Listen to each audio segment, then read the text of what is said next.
Hey viewers, watching the Savera and I'm Vidhi Joshi.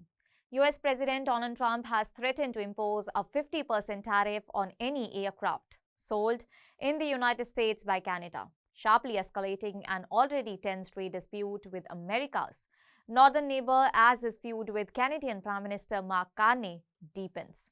The threat was announced in a social media post and follows Donald Trump's warning over the weekend that he could impose a 100% tariff on Canadian goods if Ottawa moved ahead with the planned trade agreement with China, an agreement that Canada has already finalized. Donald Trump did not specify when the proposed aircraft tariffs would take effect. Donald Trump said that the latest move was retaliation for Canada's refusal to certify aircraft produced by Gulfstream Aerospace, a Savannah, Georgia-based manufacturer.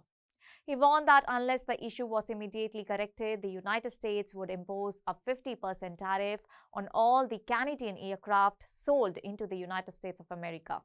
He also claimed that the US would decertify all the Canadian aircraft, including those made by Bombardier, Canada's largest aircraft manufacturer.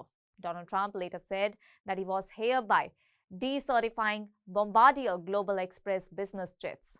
According to the aviation analytics from about 150 Bombardier Global Express aircraft are currently registered in the United States and operated by 115 different operators. Bombardier and Canada's Transport Ministry did not immediately respond to requests for comment. In recent years, Bombardier has shifted its focus towards business and private jets. An industry analyst warned that losing access to the US market would deal a major blow to the Quebec-based company. Well, the dispute revives memories of Donald Trump's first term, when the United States Commerce Department imposed duties on a Bombardier commercial passenger jet in 2017, alleging that the company sold aircraft below cost with the help of unfair Canadian government subsidies. Well, that case was later overturned when the US International Trade Commission ruled that Bombardier had not caused material injury to the US industry. Since then, Bombardier has exited the commercial jet market to concentrate on business aviation. Donald Trump's aircraft threat comes amid broader trade pressure across the region.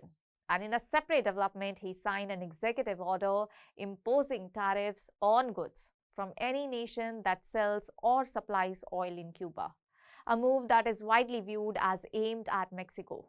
Mexican President Claudia said that her government has at least temporarily halted oil shipments to Cuba, calling the decision sovereign and not the result of US pressure.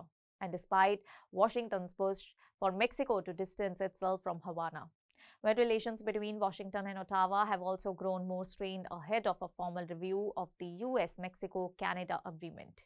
US Treasury Secretary Scott Bessent warned Prime Minister Carney that his public criticism of US trade policy could backfire during the review. Carney rejected that warning, saying that he stood by remarks he made at the World Economic Forum in Davos, where he criticized economic coercion by powerful countries against smaller nations. Although he did not mention Donald Trump by name, the comments were widely seen as a rebuke of US trade tactics. Carney later said that he told Donald Trump directly that Canada plans to diversify its trade relationships and pursue new trade deals in order to reduce dependence on the United States. And beyond Bombardier, Canada's aerospace sector includes de Havilland Aircraft of Canada and Airbus, which manufactures A220 aircraft and helicopters in the nation. US trade officials have previously highlighted the deep integration of the two nations' aerospace industries under a World Trade Organization agreement that eliminates tariffs on civil aircraft. Canada continues to describe the United States as its largest aerospace trading partner, making Donald Trump's latest threat particularly significant for the industry. That's all for now. Stay tuned to the Savera for more updates. Do like, comment and subscribe to the channel.